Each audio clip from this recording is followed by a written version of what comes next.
Arizona Cardinals. You are Locked On Cardinals, your daily Arizona Cardinals podcast. Part of the Locked On Podcast Network, your team every day.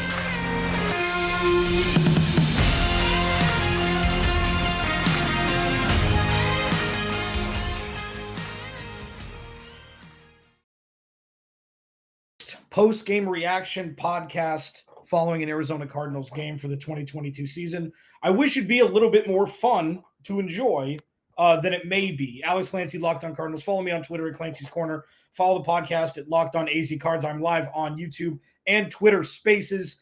There's so much to unpack with what we just watched, and a lot of it ain't good. There are a couple little bright spots. Do I think this is what it's going to look like for the entirety of the 2022 season? No, but things need to shift quickly. Now, right this second.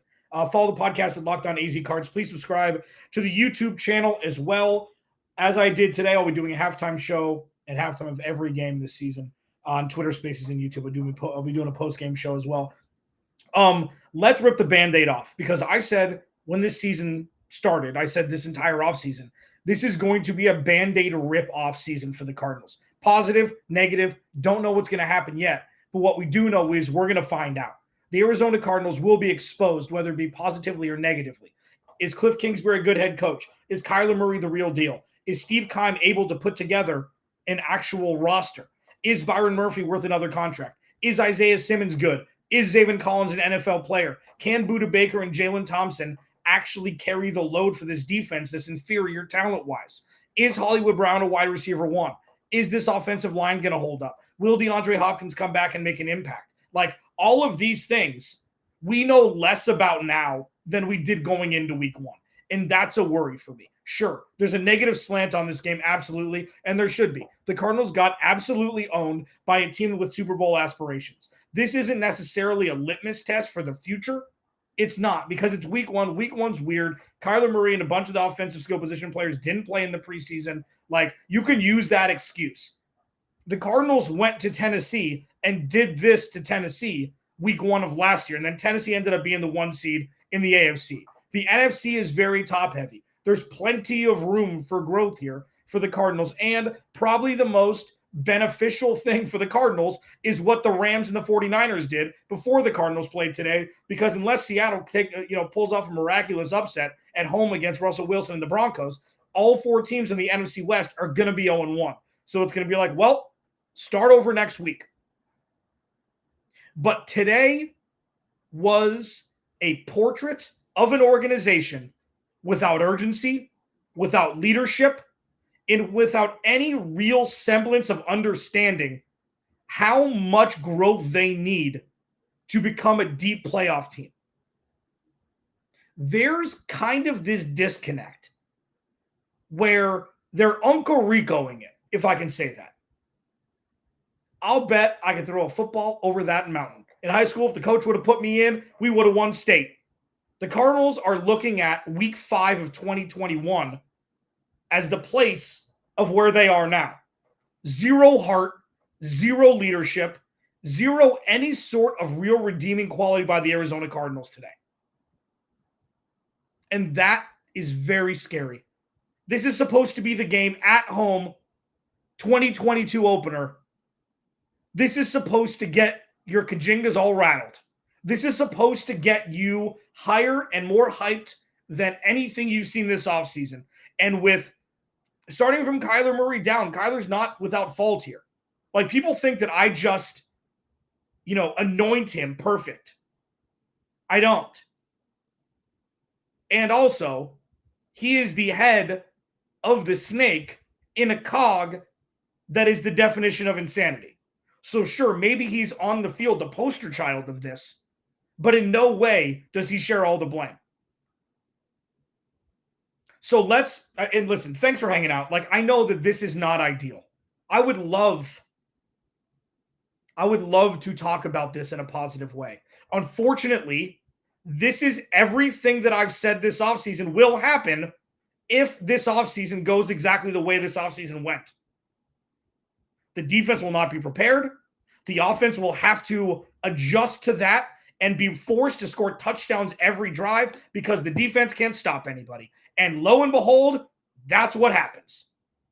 And yes, Patrick Mahomes isn't Geno Smith. Patrick Mahomes isn't, whatever, Trey Lance. Patrick Mahomes, pound for pound, in my opinion, is the best quarterback in the NFL still.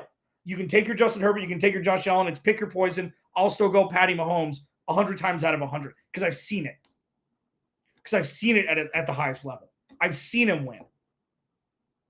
And what we saw today was just that. The dictionary definition of a perfectly and stably run organization against one who isn't. The Chiefs are the dictionary definition of stability. The Chiefs are the dictionary definition of how to build a roster to win for a decade.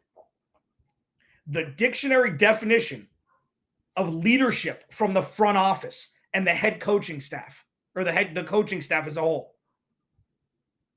They're the dictionary definition of what an NFL organization should be. It's not how it's always been. It's how it is now since Andy Reid took over. And if the Cardinals want to move towards that, it can't happen with this regime. It just can't. So when you're looking at what the Cardinals went through today, that's looking in the mirror of what a stable and fully functioning organization looks like. And the Cardinals didn't look like that. Alex Lancy, Locked On Cardinals. I'm going to break down the game specifically today, but the overall overwhelming motifs and auras of what we watched is nightmare fuel that was sparked right at the end of the 2021 season. Or 2022, whatever. Can the NFL just do the 2021-2022 season? All the playoffs are in the damn next year, and then you look up who won the Super Bowl for a certain year. You got to look at the year ahead. It's dumb. Can we just do that, please? What happened today? I'll talk about it next. Locked On Cardinals first. There is something that we can get excited about, even though it's kind of like scary in its own right, and it's Brightco. So Brightco is a jewelry insurance company, okay? But they do things so differently with their website. So their website, bright.co, brite.co, has just a list of videos of huge fails where dudes or women are proposing to their significant other. It's like there's one where a dude's on a boat with his girlfriend. She turns around, the boat tips over, ring in the water. Dude doing it on a dock, huge gust of wind, ring goes into the water. So Brightco is a company that keeps you from having to deal with dropping tens of thousands of dollars into the water. It's the fastest and easiest and cheapest way to cover your butt with the best jewelry insurance in the business. You can get covered in 2 minutes on your cell phone. You won't find a better deal or greater coverage that's super affordable like Brightco has. Bright.co/locked on. We all hate insurance, right? These guys at Brightco turn the whole experience around, so it's probably the easiest thing you can do for yourself this week. A lot easier than watching the Cardinals today. No excuses. For $5 a month, you can get comprehensive coverage, and it won't take more than 2 minutes on your cell phone. Check it out, bright.co/locked on. You have to see these videos. Go to bright.co. You'll need a laugh after what we saw with the Cardinals. Go to bright.co right now and watch the videos. You'll chuckle. Alex Clancy, Locked On Cardinals. Thanks for hanging out. I'll be doing these post-game shows every game. Hopefully not with the feelings that we have right now. Follow the podcast at Locked On AZ Cards. Please subscribe to the YouTube channel as well. And if you have Twitter, follow me on Twitter at Clancy's Corner. You can check out the Locked On Cardinals Twitter spaces right now. Just trying to connect, trying to enjoy, trying to just discuss your favorite team in a way that is straightforward and hopefully informational. Hopefully it'll make you laugh also. So there's a couple of stats that stood out glaringly today. And I'm going to kind of jump all over the place because it's a grab bag. Let's start with the offense for the Cardinals. The leading rusher for the Cardinals was Kyler Murray with 29 yards. Not ideal. I said the main thing on offense today, if the Cardinals wanted to stay in this game, was to run the ball effectively, lead with an effective rushing attack to be able to have sustained drives and keep Patrick Mahomes on the sideline. That didn't happen. The leading receiver for the Arizona Cardinals today was Greg Dortch, the darling of training camp and the preseason. If Greg Dortch is going to lead the Arizona Cardinals in receiving again this year, this is going to be a bad season for the Cardinals. I know DeAndre Hopkins is out. I know Greg Dortch, as I stated in the pregame show that I did live before the show, the Greg Dortch is somebody that opposing teams aren't going to account for. They're not going to, game plan for. That's left for Zach Ertz and Hollywood Brown and DeAndre Hopkins when he comes back, the running backs and Kyler Murray. It's not going to be Greg Dortch. So, and a lot of his stuff was in garbage time. But those two glaring issues. And then the stat of all stats, I mean,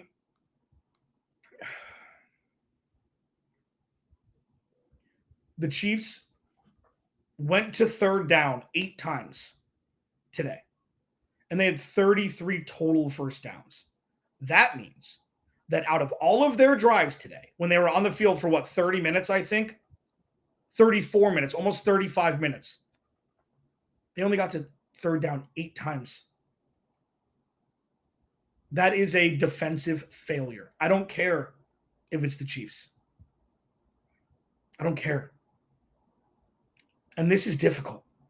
It's difficult to discuss because unlike in previous seasons, where it's like, I don't know, maybe towards the tail end of 2020, where Chandler Jones was hurt. It's like, Chandler Jones will be back healthy next year. Chandler Jones gone. J.J. Watt, J.J. Watt didn't play today. So the interior of the defensive line in the pass rush wasn't what it was. J.J. Watt's 33 years old. If J.J. Watt is your saving grace, if that's what you're holding on to, we've got a problem. What this can be chalked up to is a bunch of young players never having this much pressure or responsibility at the NFL level. That's more what this looks like. And it could be a positive catalyst moving forward if they're able to adapt and react. But that is going to be unknown for a long time. We're going to find out next week in Vegas. We're going to find out at home in week 3 against the Rams. But today was a failure from second one through the entirety of the game. And that is the most surprising thing of all of this. There was no heart.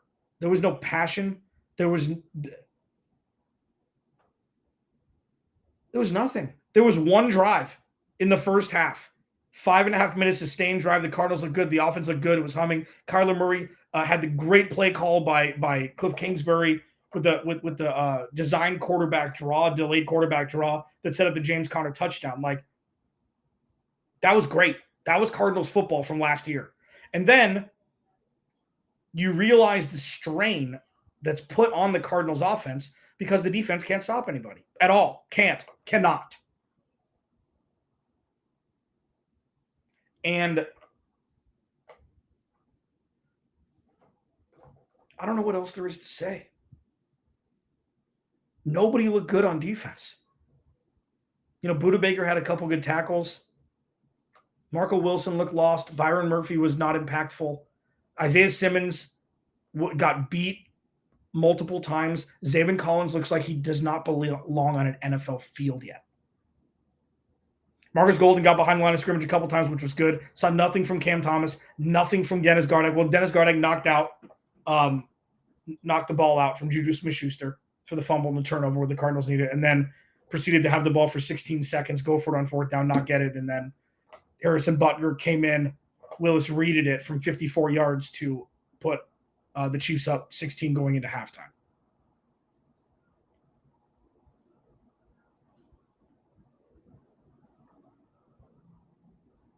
What did you think happened? Leave it in the comments. Thanks for hanging out, everybody. Yeah, I agree. I want accountability. I want the thousands I spent every year to fly and stay in the Valley to see home games, buy merch. I tweeted out somewhat tongue-in-cheek that Michael Bidwell should refund every single Arizona Cardinals fan who bought a ticket today. Because that ain't it.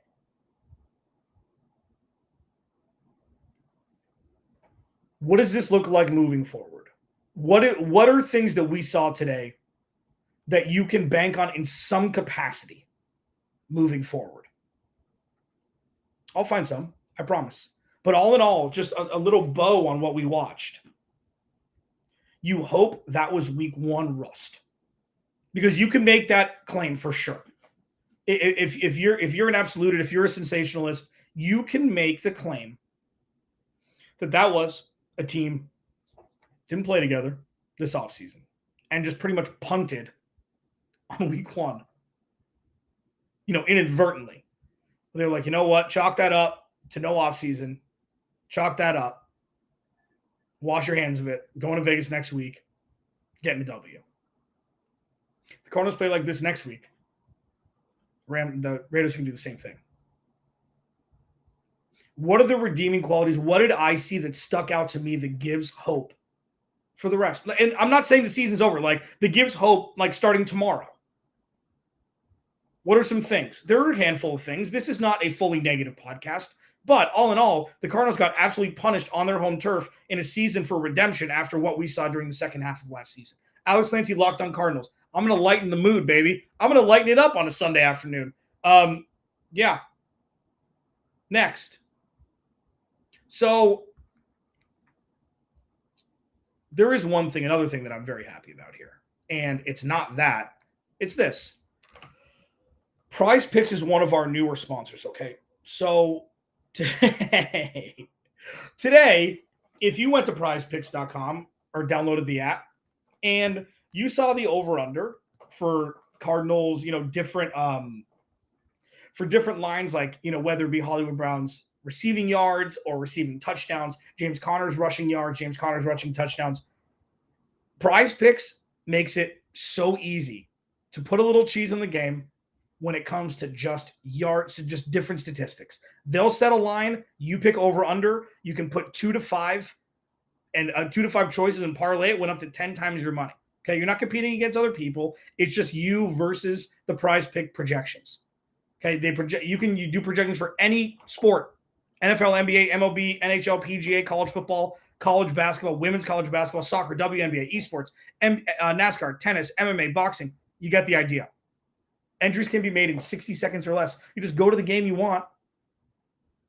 You click say Dak Prescott over under, the number, the projection, and you just pick more or less. And you can put between 2 and 5 together and make some cheese, man. Download the PrizePicks app or go to prizepicks.com to sign up and play daily fantasy sports. First-time users can receive 100% instant deposit bonus up to $100 with promo code Locked On. If you deposit $100, use promo code Locked On.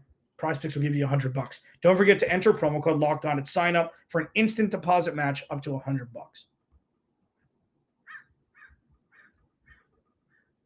Part of why I choose to do the Monday's podcast right after the game is because it's I like the raw reaction. Because football's an emotional game. Covering the team is, it's an emotional experience one way or the other. We're not singing Kumbaya or, crying in a corner, but it's experiencing what we just experienced for the last 3.5 years or 3.5 hours. It's eye-opening. So let's go back here. I'll talk about the positive stuff in just a second. Alex Clancy, Locked On Cardinals. Thanks for hanging out on Twitter Spaces, YouTube. Go like and subscribe. Turn on the notifications so you know whenever a new video's up. Are we doing Twitter Spaces, I think, in perpetuity? I kind of like it. Yeah. The Cardinals lose to the Rams in the playoffs last season. Christian Kirk leaves. Balled out today. Chase Edmonds leaves. Chandler Jones leaves. And I'm not saying they should have paid Christian Kirk what he got, but Christian Kirk as wide receiver 1, look at what happened. 5 or 6 receptions, over 100 yards today. Chandler Jones leaves. And Chandler Jones got a lot of money from the Raiders also that the Cardinals wouldn't have paid. You replace Chandler Jones with nobody. You replace Christian Kirk with nobody. And they signed, a couple running backs. Benjamin got some run today during garbage time. Re-signed James Conner, good. Re-signed Zach Ertz, good. Sign Will Hernandez to play right guard. Give DJ Humphries a contract extension. Give Jalen Thompson a contract extension. And do nothing to the defensive side of the ball. That's what happened this offseason. The Cardinals' needs going into the draft. Interior offensive line, pass rush, corner, interior defensive line. Instead, Steve Keim trades for Hollywood Brown, drafts a tight end in the second round, and then waits till the third round to draft Myjai Sanders, who was inactive today, and Cam Thomas, who was a ghost. So building a roster is difficult when you don't see the glaring issues and fill them. And this is not just from this offseason. 2020, Isaiah Simmons could have been CeeDee Lamb, could have been Tristan Wirfs. Last year, could have been Greg Newsome, could have been a bevy of pass rushers. This is like, remember when I said the Band-Aid would be ripped off? This is the beginning. The sustainability for the future is up in the air for the Cardinals. So that's where we are, especially defensively. Now, what we saw today was when Hollywood Brown was targeted, looks like he and Kyler Murray are on the same page. He caught the the garbage time touchdown. He had a couple good pitch and catches from Kyler Murray in space. That looks to be like that's the real deal. It looks like it's to be like, it's going to work. And when DeAndre Hopkins comes back, that should, intensify that. The offensive line, aside from a couple instances, looked okay. It looked okay. There was a missed assignment on, I believe it ended up being a sack on Kyler Murray by Will Hernandez. It looked okay. Kyler Murray didn't get sacked 8 times. He had time in the pocket. And,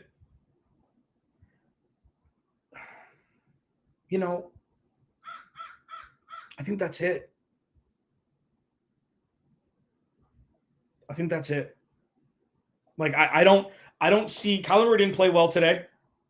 He had that again. Cliff Kingsbury had that one great play call on the QB draw that set up the touchdown. But I mean, redeeming qualities, things to look forward to. Hollywood Brown and Kyler Murray, that's going to be fun all season. That'll be fun. It's going to be great, and hopefully that they can put up more points than 7 before garbage time. Like, you hope that they'll be able to get this thing humming. And this was just kind of a one-off, getting the cobwebs off, getting everybody on the field. Unfortunately, it was a regular season game that counts because everybody's so freakishly scared of players getting hurt in the preseason that they just don't play, which I get. But this is the fruits that are bared if that's the case, if that happens. And the offensive line, when Cody Ford comes back from IR and Will Hernandez gets fused together with Rodney Hudson, like, it'll be fine. DJ Humphries and Kelvin Beachum are good left and right tackles. They are. I believe in this offensive line more than I believe in any of the defense not named the DBs or the safeties. So, unfortunately today, the Cardinals got behind the 8 ball so quickly that they had no chance. It was like a fault on a 100-meter dash out of the gate, just disqualified. And one hopes that this, again, is just the one-off because they hadn't played together at all this year. It was clunky. There were penalties, false starts, just like this is rinse and repeat. Through 1 week, though, Michael Bidwell, Steve Keim, Cliff Kingsbury, definition of insanity. Doing the same thing, expecting different results, and this is where we are. The Cardinals get embarrassed in week 1. Tomorrow, I will have had time to think. Calmer heads, I guess, prevail, but I'm going to be discussing this game more in depth before looking towards what the Cardinals face next, which is potentially another offensive juggernaut. Devontae Adams went nuts today. Derek Carr got picked off 3 times, but the Chargers defense is really good. Chandler Jones and Max Crosby could wreak havoc on this offensive line. It doesn't get easier for the Cardinals. Let's take a beat. Let's take the L and come back tomorrow, or Tuesday, I should say, with a little bit more constructive. What does this mean, and how can the Cardinals improve upon what we watched today? Alex Lanty, Locked On Cardinals. I'll talk to you Tuesday.